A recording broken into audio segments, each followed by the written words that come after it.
Keep your urban running adventures going all winter long with high-performance traction designed specifically for icy roads.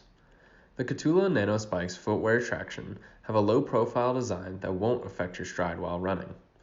The 10 ultra-tough tungsten carbide spikes give you traction that you can trust. Don't let the ice and snow stop you from reaching your goals. For more information, visit catula.com. Everybody, my name is Om Gandhi. I'm one of the co-owners of Run Try Bike, and welcome to I think this is the 42nd edition of the Fireside Chat. I'm going for today, Reid Burrows, Merrell athlete. Let's see how this goes. Instagram always gives you a little bit of hassle with it.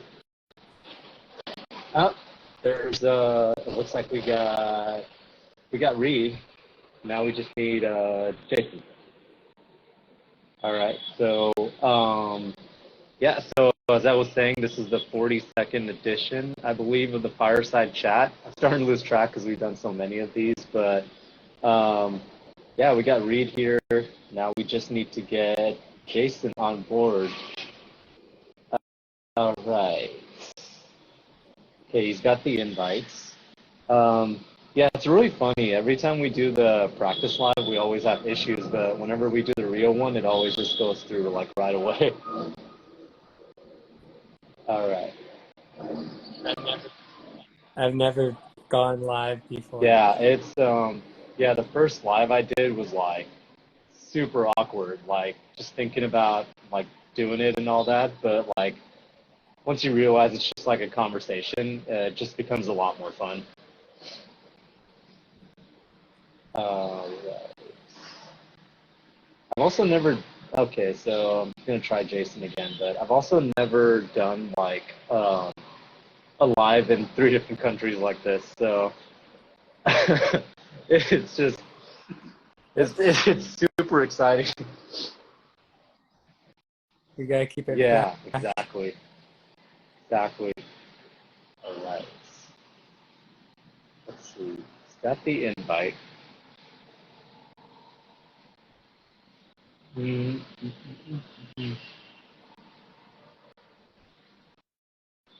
it usually takes people a few minutes to like flow in too. Just waved at Brandon, do as is. How's it going, Brandon? And we got Adina in the chat as well. How's it going? While we're waiting, just wanted to give a shout out to Merrell Test Lab for supporting this chat. They jumped on the chance to promote this, and just want to give a shout out to, there's Jason.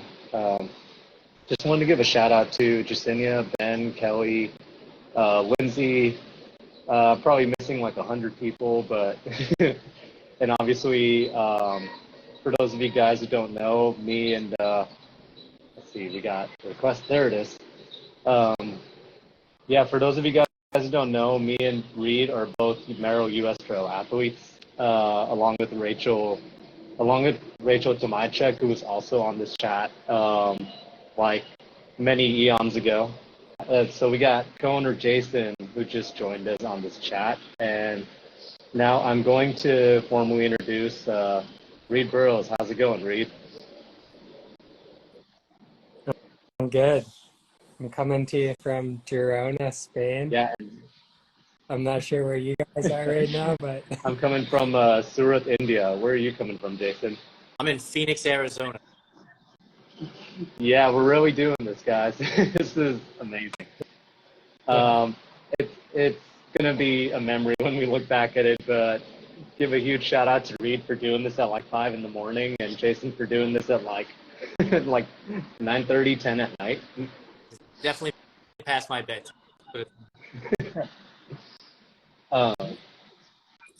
it's past my I'm not a morning person, but I couldn't turn down the opportunity. Yeah. So Yeah, there's a whole story of that we can dive into too, about like trying to schedule with all of our schedules and all that. But since we're all here, I wanted to jump right into it, and I wanted to give the audience kind of a quick elevator pitch of who Reid Burrows is. I'm definitely a trail runner. I'm a pro trail runner, as you said, for Merrell and Merrell Canada as well. And yeah, I'm in Girona, Spain right now, training for a race in Black Canyon, which is Arizona. And I leave Saturday actually for Arizona. And it's been a long journey back to the States, and I'm sure we'll dive into that. But yeah, I'm also a coffee lover. I'm a writer. I've actually written an article for you guys, and I'm going to be writing another one. And yeah, that's that's me in a spark notes. Yeah, you've been in Spain for what, like I think like 6 weeks now, and it was kind of a spur of the moment decision for you. So before we dive into the other stuff, tell us about that. Yeah, so my parents and brother were coming here for a cycling vacation for Christmas, and I was just waiting on hoping I was going to get all of my paperwork signed with Merrill and get my visa in time to be able to go into the US. And it just started getting really cold in New Brunswick, where I was living. So 10 days before I left for Europe for the very first time, I booked a 8-week trip. So I've actually been here. This is week 8. It's been 7 straight weeks of training, and I've averaged about like 23 kilometers a day. Which is I think 14 miles, and yeah, it's just been all I do is train and recover, and I've made the decision to just be able to focus solely on running for a good period of time. And I don't do well with the winter, and I think the article I did already write for you guys kind of alludes to that. It's sunny here most of the time. Yesterday is the first time it's rained since I got here, and it's just been consistent sun, which really helps my mood, and why I'm also trying to move to Arizona, just because sun and being in blue skies and running without rain just makes my days go better. So that's why I'm in Spain ultimately. So, Reid, you like with 10 days, you were planning on just heading over to Spain, and what you've written for us discusses mental health, and you're clearly not someone who avoids stress leading up to that moment. And how did you react to the stress, and how do you cope with stress, especially with something like that? Yeah, I mean, my life has been pretty stressful and hectic since June 1st, maybe May 30th. When I tried to cross into the US, I no longer had an apartment, which meant people at the border really didn't like that story for me. And it basically meant every time I would try to cross for Run Rabbit Run this summer, for the event where I actually met Ohm in Austin, for JFK, those 3 times I was put into secondary questioning and held for about 2 hours on average. And I basically was constantly dealing with not knowing if I was going to actually get admitted into the US. So since then, I've had to just focus on running and just know that getting better at running will actually give me the ability to enter the US again. So to deal with the stress, it was going back and looking at the bigger picture. What can I control? And actually, I just realized I've been working with my coach for 2 years now as of last week. And I I really took a moment yesterday to think about how far I've come in 2 years, but also just how far I've come since I quit my job last February, just in this last year. And I know that I can control becoming the best version of myself that I can be. And that's how I alleviate stress. I had to prove to the government, like the U.S. government, that I'm good enough to deserve one of these very few visas that they reward. So I just focused on, I'm going to get the results. I'm going to position myself as a professional to brands like Merrell who have supported me, but also just to the world.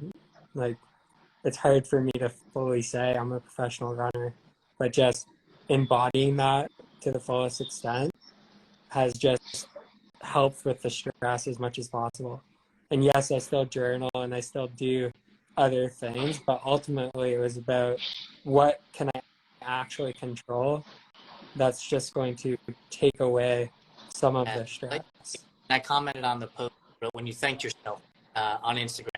I saw that day. I needed to see that myself because I was like running your own business, having partners. Like there can be imposter syndrome that falls in there, and you start thinking to yourself, "I'm not doing enough. I'm not doing enough."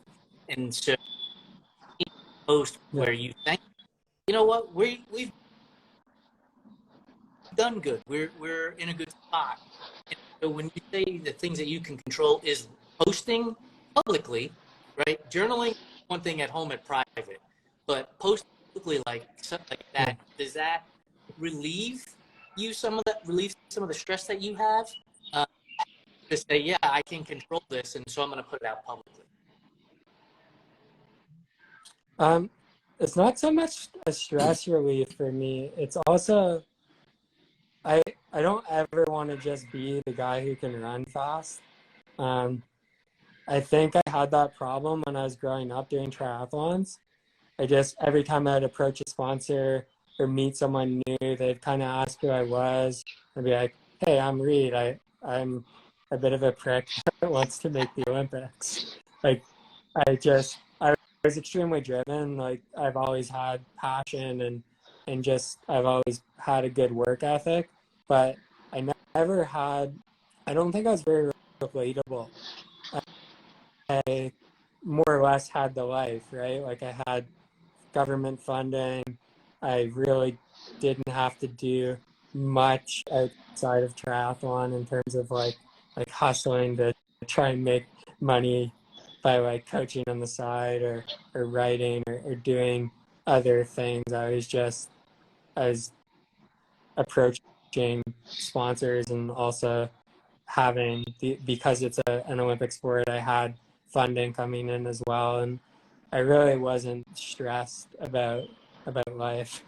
Like it was just I was training and putting my head down and training about 30 hours a week. Like it was hard training, but that's all I had to do.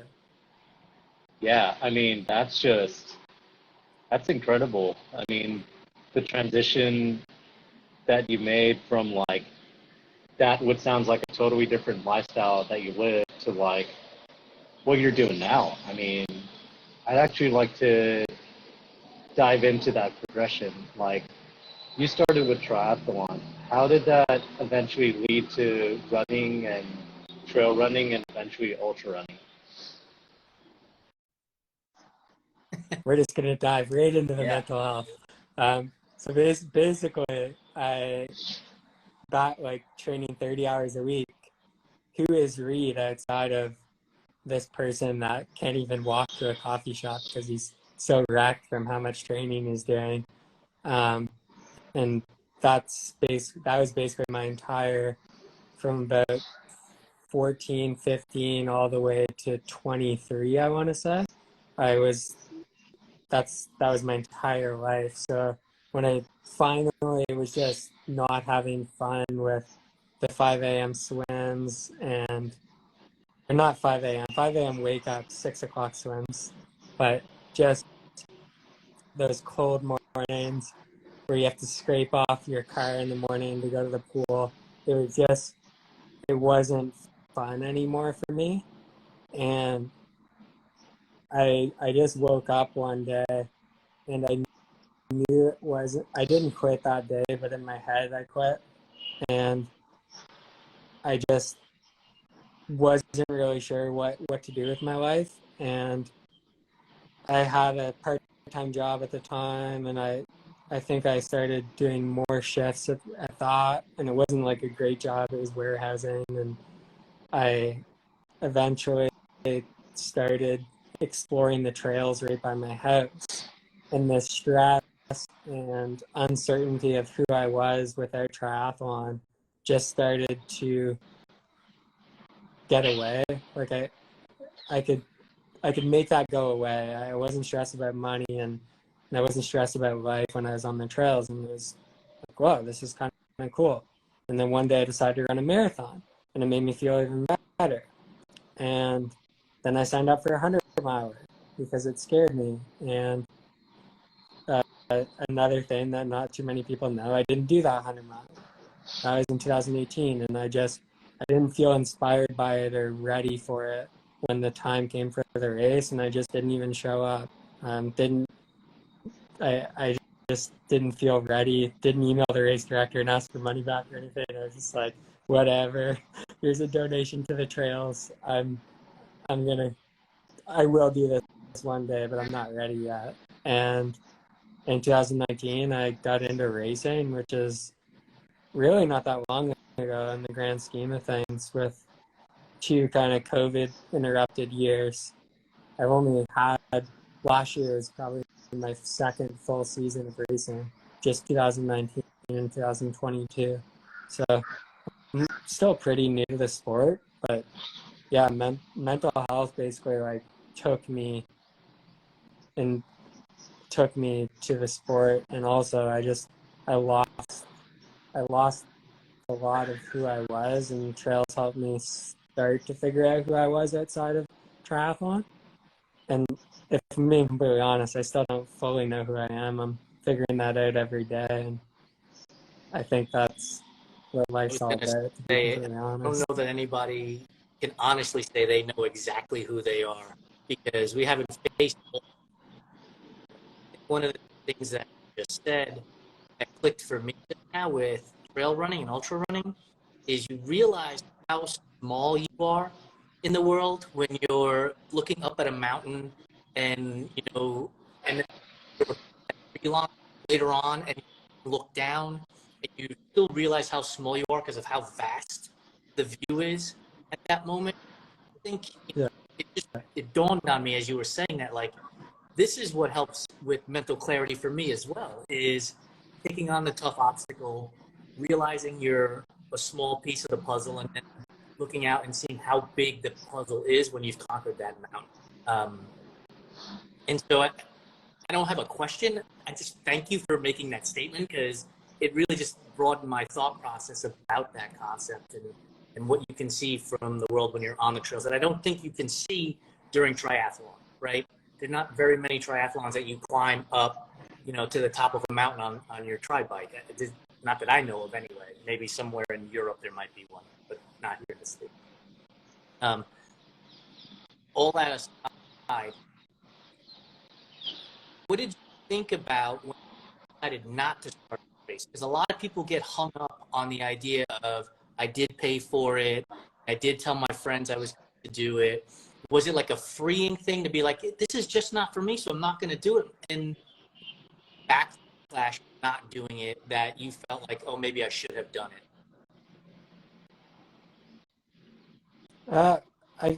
I think 100 miles is a long way to run, and I think the people that knew that I had signed up for it fully respected the fact that I didn't want to do it. Or sorry, not that I didn't want to do it. I didn't feel ready to do it. And I think anything over 50K, if you don't feel as though you're ready to do it, it's probably not worth doing yet. I think it's okay to just walk away and just know, like, if I really think about how many times I haven't paid to, like, go into a conservation area or something because I know a back way in or something like that. It's a few $100s at the end of the day that I think a lot of these race directors aren't making a huge amount of money, and it's okay to just be like, okay, they'll get my few $100s. And the race I signed signed up for was in Ontario, which is where I used to live. And the race I actually did as my first 100-miler was in the mountains because the mountains inspired me. I actually have, like, I know most people that would even scroll through my Instagram for a second would see how many tattoos I have. I have mountain tattoos. Like, they're one of my tattoos. They're on my Achilles, so you don't see them as often, but I do, like, that's how important mountains are to me. And like, it's important to be inspired by what you're doing, and sometimes that can be a distance thing, and sometimes it has to be where you're racing and who you're racing. There has to be something drawing you to the race, and I think if you aren't inspired by a race, it's going to be really hard to properly train for it. That'd be my only advice. It's like, move up in distance in a way that is sustainable and how you're ready. I actually bounced back after the 100-miler because I was having a lot of stomach problems at that distance. And I took until last year off of racing 100-milers. And then I went back to Run Rabbit Run last year, and it was arguably my best race of my season last year. But it took me, whatever that is, 3 years of racing to actually get experience racing that distance again. It's not an easy distance, and you have to really respect it. And the one thing that I've learned is that now that I'm racing the distance and not just going to get the belt buckle, it has become a completely different animal. It's just as intimidating for me as it is for the person that just wants the belt buckle. Like, it's terrifying because you're on the rivet for 18, 20 hours or whatever. Like, you're pushing yourself for a very long time, and you have to just respect that is going to take a lot of time and maturity and wisdom in the sport, and it's okay to maybe take a step back or really build up in distance over time. When you're getting ready to race 100, because now you're talking about racing, and so that you're not just racing your training, you're not just racing the course, you're also racing competition, right? As a pro ultra runner. So I'm sure they're 1A, B, and C, but if I can put you on the spot for a moment, when you're ranking those things in terms of what's more intimidating, course, yourself, or your competition, when you get ready to race at that distance, where do they fall in place? I would say most intimidating is it probably flip-flops between myself and who I'm racing. I definitely still have trouble fully acknowledging that I belong in the fields that I'm racing, and I found that with Run Rabbit Run too this year, and I definitely found that with JFK, just the way the course is set up, because it starts on trail and then goes to faster sections. Both years that I've raced it, I'm very, very close to the front for the first part, and it's terrifying for me because I don't quite feel like I'm ready for that. Like, I envision myself where I want to be in the next 10 years. I already see it. It's what gets me out of bed most mornings. Like, I know where I want to be. I know what it's going to take to get there. And it's very process oriented. It's literally just about, like, I know I have to run about this far today. I know I have to be disciplined in the fact that it's an easy run if it's an easy run, or if it's a hard run, I have to know how hard I'm supposed to push and what's actually going to make me not maybe the best runner for Black Canyon, for example, but the best runner for these 3 to 5 year goals that I have in the back of my head that I won't share publicly, but they're pretty big. They're huge goals. But like, I just see that, and sometimes I can get caught up in who I'm racing. Like, this next race, if you just scroll through the first page of Ultra Sign Up, or like on the fantasy like free trail, man, I gotta stand on the line with these guys. Like Tom Evans, who is third at UTMB, is racing Black Canyon, right? Like, there's just one name, and then all the people that you've heard of in the States are basically showing up here. And if I get too caught up in that, it can really take energy away from what I've actually done myself. And I'm the fittest I've ever been, and I have to just always go back to that. And I think it's important to look at where you are, but also just acknowledge, like, I'm way better than I was in November for JFK. Like, I just spent, I've consistently ran 7 weeks since I've been here. Not that the training before doesn't matter, but the last 7 weeks I haven't missed a beat, and I've spent a lot of time on the same couch, and that's why I haven't missed a beat. Like, I'm napping most days. Like, I'm really taking care of the things that I need to take care of. And I think the other biggest takeaway that I've gotten from this trip is, if I can figure out how to make it happen, I might actually just do training camps for the next 5 years of my life and not have a lease anywhere, because the fitness that you can get by not caring about if the floor's a little dirty or stuff like that, just, it really starts adding up.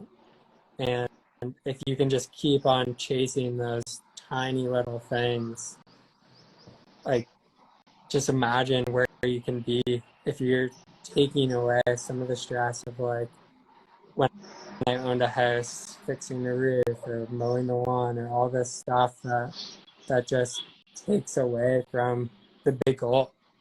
And I understand that not everyone is as all in as I am, but I think you can take away from some of the stuff that I'm doing and go, oh, hey, I could actually just, like, stop scrolling through my phone on TikTok or Reels or something at midnight when I know I have to get up and run at 6 a.m. I know that getting an extra hour of sleep would actually make me a better athlete. And just, I think taking those things from what I'm doing and not going, hey, I'm going to actually divorce my partner and move and just keep on doing what Reid's doing and going to 2-month camps all the time. I realize that's not a reality for most people. Like, I feel very fortunate to be able to do this, and Merrell is the main reason I can do it. And that's, like, I know Ohm gets support from them as well with all of his crazy ideas. And I think it's just, to have a brand that's behind you is huge. And just, yeah, like, having a huge support system. I now have a support system in Ontario, New Brunswick, and Toronto. And those are basically the 3 communities I've spent a fair amount of time in since I quit my job last year. And yeah, like, communities become very important to me, and it wasn't something I could do when I was working a full-time job. I just didn't have time to really be connected to a community, because it was like, this is my schedule. I have an hour to run, or an hour and a half to run, and I have to run for that full time. I can't drive to a group run and chit chat before and chit chat after.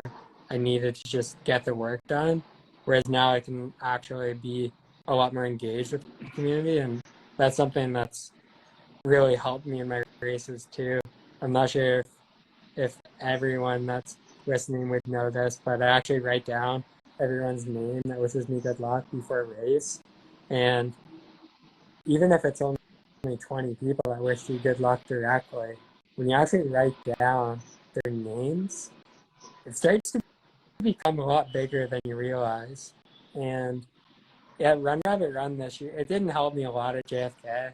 It's just such a fast race, and I wasn't having a good day, and it was my dad that saved me. It wasn't the list. But Run Rabbit Run, I thought about the list a lot, and I carried it with me for the entire 100-mile race. I put the names in a little Ziploc bag, and I thought about it at night when things were getting tough, and when also, even in the daytime when it hailed and rained and I was really cold, I was thinking about this list, and it's like, I I don't want to disappoint these people. Like, look at how many people believe in me and what I'm doing. And I think that's That's something that's amazing. really important, is to surround Yeah, yourself with it people that believe in you. the whole process. Out here alone is what it does, as opposed to sort of some stranger, right? Nowhere, middle of nowhere. Oh my God, one more question, then you can ask all your questions. So the one of the things that I love is listening to experts talk about whatever it is they're an expert in. And you are an expert trail runner. And so when you're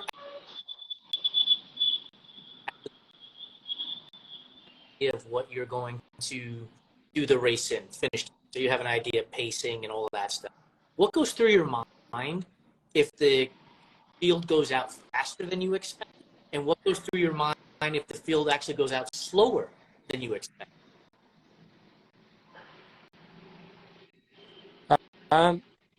So one thing that I've realized actually in the last year and a half is that you have to just stick to your plan.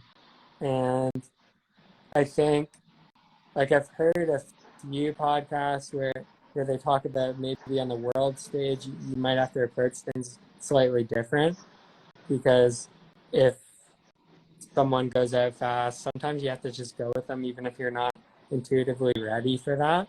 Like, even if in your gut you know it's a bit too fast, sometimes you have to.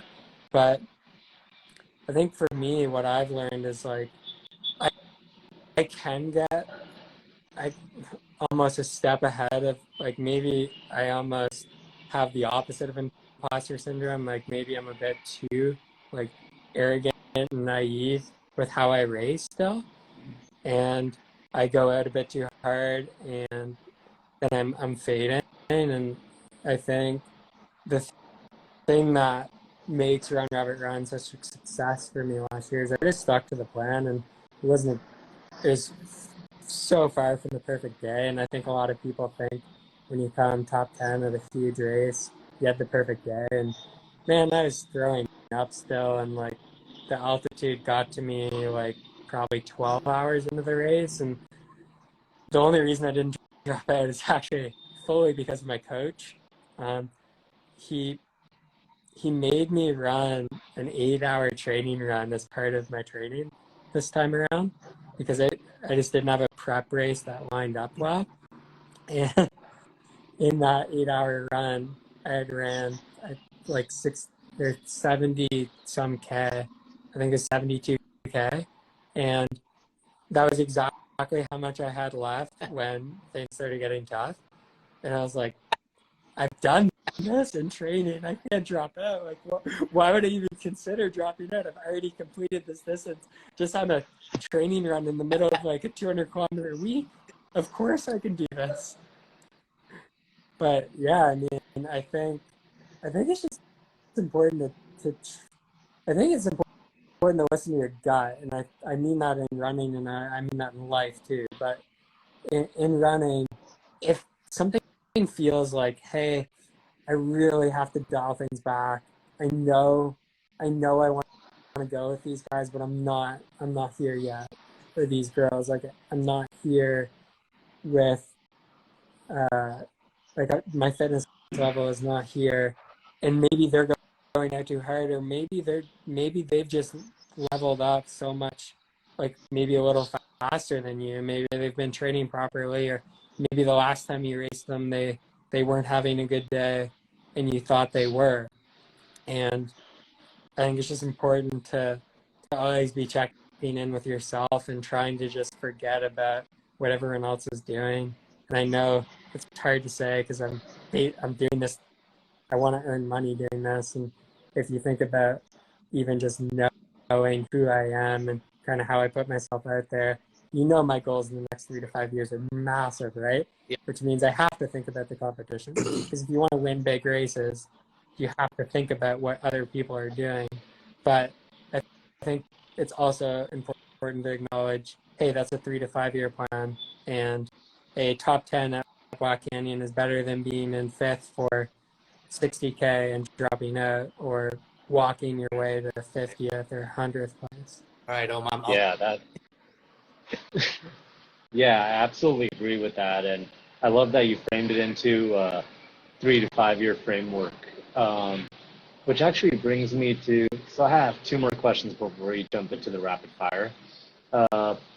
Since we were talking about the 3 to 5 year plan, if you're a beginner who's trying to get into something new, whether it be running, triathlon, or just some hobby in life or some goal in life, what advice from your experience would you give to a beginner who's afraid of getting into something new?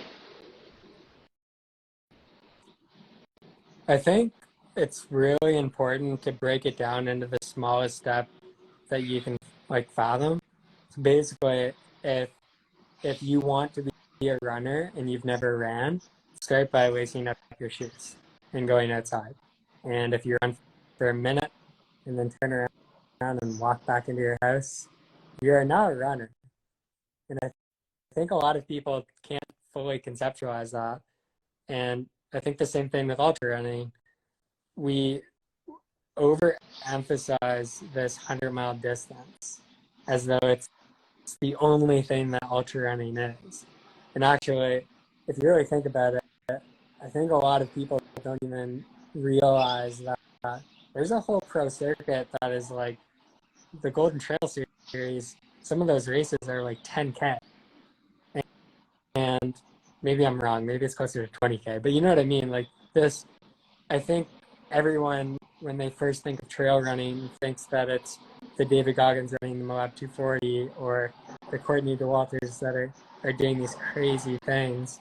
But trail running is it can literally be going into the trails behind your house and hiking all the hills and just running down the hill. That's still trail running. You're now a runner, you're now a trail runner.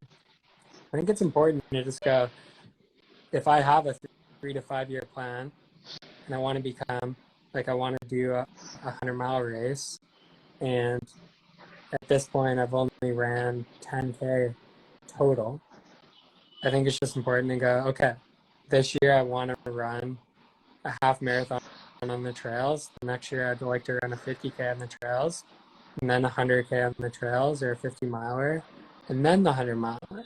And you get to learn a lot about yourself during that process, but you also get to start to figure out things like nutrition and all those things that work for you over that period of time. Whereas if you do what I did, then your second 100-miler, you throw up 26 times because you have no idea what nutrition is. And you came from a triathlon background, so running 5-minute Ks is so easy. But when you're trying to do that for 100 miles, it's not that easy, even if it's a flat course. So your stomach goes and you have no idea what you're doing. And you get frustrated, and maybe you don't want to do the sport anymore. For me, it didn't do that to me, but maybe that's what the outcome is. But if you're doing a sustainable growth, you're probably going to fall in love with the sport and realize why so many people are getting into trail running. That's I absolutely agree with sustainable growth, and I love what you said about, like, just get out there for 1 minute and go back for 1 minute, because it resonated with me, and probably Jason, because we both started with a quarter of a mile. So before we jump into the rapid fire, one thing I wanted to ask you, we both had a chance to try them, but talk about the Merrell Skyfires, how you use them, and what you think about them. Yeah, I only brought 4 pairs of shoes here. So I have a couple pairs of prototypes, like I got more sent here. But I have Long Sky 2s, and then I have the Skyfire 2, which is become, on Thursdays, there's an uphill workout that the group does. And it's just become, hey, I'm going to wear this shoe because it's the lightest shoe. And I'm running, like last week was still a 100-mile week. The week before that was closer to 200K. Like I'm running a lot of mileage. So if I can have a slightly lighter shoe when I'm going uphill and I'm on tired legs, I'm finding it's just, I wasn't sure if I was going to put it in my rotation. I kind of took a chance on it because I knew it's coming out in the spring, and I knew having it on me would be good for the brand. But I'm actually liking it a lot for climbing, and I'm also like, I definitely want to chase a few FKTs this year. I haven't really shared this with anyone, but I'm thinking about maybe on my drive back down south, trying to see if I can grab a couple on the drive down, and I'll definitely be rocking the Skyfire 2s while I'm chasing those. Yeah, that's super awesome, and I'm glad to hear that you're thinking the same thing I am, in the sense that when you do the uphill workouts, they are like, I mean, Merrell shoes are already light and on your feet more than any other shoe I've worn, and the Skyfire is just being lighter and also having that durability is just utterly ridiculous. That's all I can say. Yeah. So now we're going to jump into the rapid fire section. Jason usually does these best. I'll have a couple, but I'm going to let him get started with the one question that you know is coming. So Jason, I'll let you take it away. We'll take it easy first. So when you're out running, Reid, are you listening to music, podcast, or nothing at all? Just my footsteps and the sound of Where's nature. the place that you've had the best cup of coffee you've ever had? Outside of grinding it your own and pressing on your own. I would say in Oakville, the guy who taught me how to roast. There's been a few experiences there that Very I'll cool. remember for the rest of my life. Are you a TV show or a movie guy? Okay. I'm more of a YouTube guy. I'm a student of the sport, and I'm just constantly watching running videos. Like, not just ultra running, but like track, and like I'm just consuming as much triathlon running and ultra running videos documentaries like the ones that Billy Yang puts out, or training videos.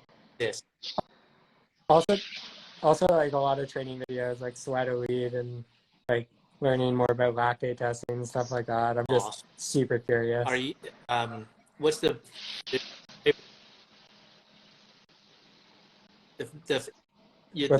book, your most favorite book that you've ever read? Cool. Do Hard Things by James Clear. Yeah. I just read that last year. It's amazing. Didn't somebody else mention that? Do Hard Things that we have? I think somebody else did mention Do Hard Things, and then Dilip, who's on our show, mentioned Surviving the Extremes. So we have a couple of good recommendations. Have to put a list together. Required reading. So now we'll get the food component of the rapid. Comes to pizza, I say yay or nay. I'm going nay on that. Home, your team is starting. Yes. I'm like a margarita guy. Like, I like simple, good That's pizza. That's why you and I have gone from triathlon to ultra. We love good coffee, simple plain pizza. You know, like that's the way it's supposed to be. That's the good life right there. You don't need much. Yeah. Are you do you eat candy? Are you a candy guy? No. So then all really, questions are out the window. Are you a cake or pie? Definitely pie. I have one of my tattoos is actually a piece of pie. What's your favorite pie then? Probably something berry related, like blueberry or raspberry or something. Or is there a pie that you're like just? I'll eat any pie. So, are you? I don't know for sure. Are you carnivore, vegan, vegetarian? I was vegan at one point in my life, but now I eat Very just cool. about anything I can see. So barbecue in the States is big, and people will argue hand over fist about their favorite barbecue style. So do you have a favorite barbecue style? Texas, St. Louis, North Carolina? I don't know if I've experienced it enough to have an opinion. Like I definitely I travel a fair amount, but I don't go out very much. Like my life's pretty simple, so I tend to make a lot of very, very simple things and rotate through those 2 or 3 things for the entire week, every week. You're in Spain Yeah. now, so best place you've had paella out there?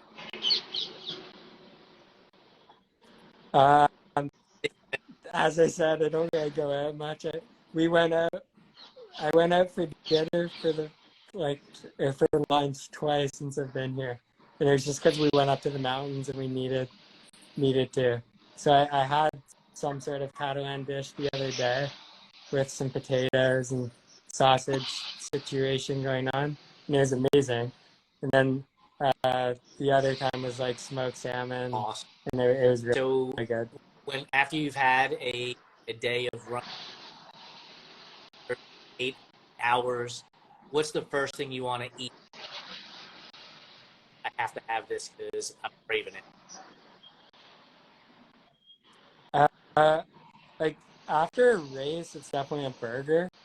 When I'm training this hard, I'm eating so much that it just sometimes feels like a bit of a chore. Like I actually, out of curiosity, I counted calories one day during one of my bigger weeks here, and I stopped counting once I hit 5,300. I was like, okay, I definitely I don't need to keep counting. Like I'm eating a Awesome. fair Hey, amount. Reid, thank you so much for joining us for the conversation. And honestly, thank you for all that you do with regards to publicly discussing mental health. As men, we tend not to talk about this kind of stuff very often. So really appreciate you writing for us and putting out what you do on Instagram. Outside of Instagram, where could the people who will eventually listen to this via podcast or watch on YouTube get more information about you and follow your journey? I'm on Strava too, and I'm pretty open on Strava. It's actually what got me into to trail, like kind of sharing the way I do on Instagram. If you go way back a few years ago, I wrote the same long captions on Strava, which is kind of weird, but yeah, like I would just very much stuff that makes me tear up on Strava years ago. So now I do try and just be pretty authentic on there. And if I'm having a bad session or just a bad day mentally, I definitely open up. I wish I would have known that. I would have asked way more questions about Strava. Because, there was that one time where Jim Walmsley didn't post on Strava while he was training for UTMB or Western States. I don't recall which one. And it just made me think, like, what are other competitors doing by not posting? Like, what are they trying to protect? And what are the elites that are posting? Where's the advantage in either one? It may just be personal, right? Yeah, I mean, ultimately, I think it's just I think we just have to realize that it's social media, and it's another tool that I can present to brands if I'm actually posting everything, right? I don't like a lot of what it stands for, but at the end of the day, almost everything I do ends up on there, and it's just another way to connect with the community, and I think it just humanizes you too, and you actually say, hey, I had an absolutely crap session today, and I went to the bathroom in the woods 6 times on this run or something. Like, not that it would happen 6 times, but like I'm that brutally honest on there. On the days where I have a bad session, I just admit it. Other than if I have a bad session, I feel as though I had a bad session, but the paces are still really fast. I don't want to, I think being relatable is really important. So I don't dive into it too much. If it's a bad session, I still ran fast. Awesome. Reid, thank you so much again for joining us. Good luck next weekend or this coming weekend at Have a great. Yeah. I hope to see you. Okay. All right. Thank you, everyone. Good night and good morning. Good day. I'm going back to bed anyway. Yeah. All right then. Good night.